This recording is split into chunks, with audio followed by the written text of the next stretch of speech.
my personal possession, I own a redesigned first generation Gerber Ultraflush. Yes, the guy that reviews grappers has a crapper collection. It's about as shocking as the guy that's obsessed with beer has a secret beer cellar. It really isn't that shocking. I have a lot of people out in the comments recommending buying pressure-assisted toilets, as well as asking if pressure-assisted toilets are worth it. And I'm going to be honest, they really aren't. Now, I have recommended a pressure-assisted toilet, the second generation Color Walworth and Highline Pressure Light toilets, but only the 1.6 gallon ones. The 1 gallon ones are not good. Big shock. But the more I think about it, why do I not recommend pressure-assisted toilets? Well, let's talk about that today. Here are 4 reasons why you should not buy a pressure-assisted toilet. This can apply both residentially and commercially. You will more often see these in commercial settings, but there are some folks that do unironically buy pressure-assisted toilets for their houses. But today I'm going to discuss why that probably isn't a great idea, regardless of what you get.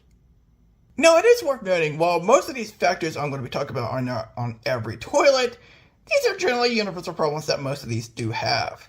I'm not saying all, but most. Let's get over the first main reason. They're pretty expensive. Now, obviously you can find these on sale some places, and some other places can have them cheaper, but at your own risk.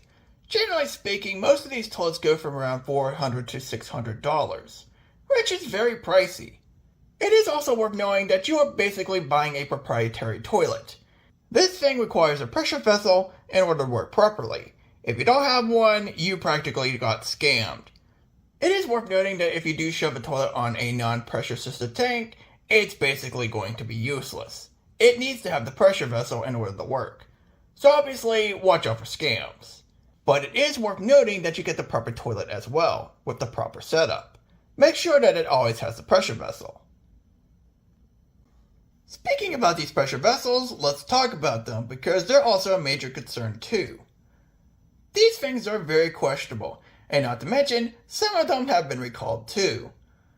I generally point this factor out if a toilet's made from around the 90s and 2000s. For example, the 501B has been fully recalled. And not to mention that the 503 was also recalled not once, not twice, but 3 times. So if you have a toilet from the late 1990s to early 2010s, and you have not replaced the pressure vessel, you more than likely have a ticking time bomb. Even some of the ones that haven't really been recalled can still have this problem too. Generally, the biggest problem with these pressure vessels, if they're recalled, is that generally they will blow up. Now, it's not like it's going to be a fiery explosion, but it's still going to be a loud bang. Sometimes they just blow up inside the tank and nothing happens. But sometimes it can damage the tank too, to where porcelain shards could be everywhere. That's a lawsuit waiting to happen pretty much. So, you definitely want to be cautious with some of these pressure vessels, even if they haven't been recalled. You never know what weird quirks they might have. Now for these next 2, I'm going to talk about probably one of the most infamous things about these pressure-assisted toilets. First off, let's talk about the shredding. I don't think any toilet can sometimes get worse than a pressure-assisted toilet when it comes to bowl clearance. Even some of the crappiest ones from the past can still do better than most pressure-assisted toilets. This issue usually includes stuff getting stuck in the trapway opening and not getting through, and then other times things can shred in the trapway and get regurgitated out, which is not good, but it's a constant problem with most pressure-assisted toilets. This problem usually stems from many different things, whether it be a weaker flush mate. Sometimes it's not having enough water to flush things down, like some of these water-saving ones that use like 1 gallon or less, which, if you know, you'll have to flush these things constantly, like the ProFlow Gill Pen. And then other times, it's just poor quality control, which is a common theme as well. Pressure-assisted toilets are well known for shredding, and there's several factors that will cause that too. The last factor should be the most obvious one, the terrible bowl rinse that most of these have. I think the highest score I given with bowl rinse is a 6, and I don't see that being surpassed anytime soon. Most pressure-assisted toilets generally have some crappy bowl rinses, and this can be caused by many different things. The most common one seems to be poor quality control of the rim jets, where the application of the rim jets is very poor or they don't function properly.